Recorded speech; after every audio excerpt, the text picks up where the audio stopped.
Hello, my name is Ben Clutter. I am a biology and an anatomy and physiology teacher at Cardinal High School, and I am going to talk to you today about where I began as far as before College Ready Ohio. So before College Ready Ohio, I did everything with paper and pencil. The students would do their labs with paper and pencil. I would evaluate sometimes with a group and say, this is what I thought was good. This was what works. I find this interesting. Here's what you need to improve on.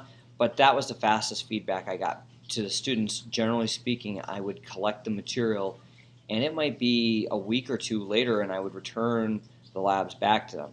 As far as tests, they took Scantron tests, so I could get the multiple choice back to them pretty fast. But the essays were paper and pencil, and it would take me 2-3 weeks sometimes. And so a third of the 9 weeks would have passed before I got feedback to them.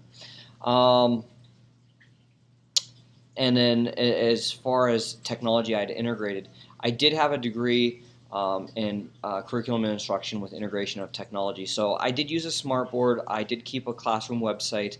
I would post practice tests so students could practice taking tests as many times as they wanted to before taking the actual test, but the tests were paper and pencil at the time.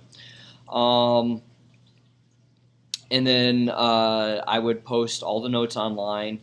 I would use a smartboard in my room to integrate drawings and other things, with the smartboard into the notes and into the classroom discussions.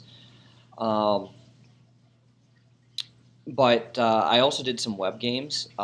With the web games, we would tend to do them as a class group, not individually. And I found that students weren't always grabbing the concepts. It wasn't like, quite hitting home for some of them. And so I would post the games as help links, but they didn't necessarily always visit the website to view them.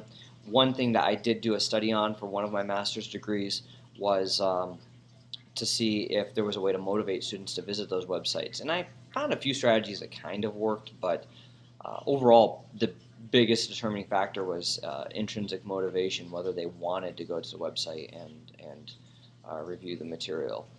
So I did have some technology integration in my classroom, but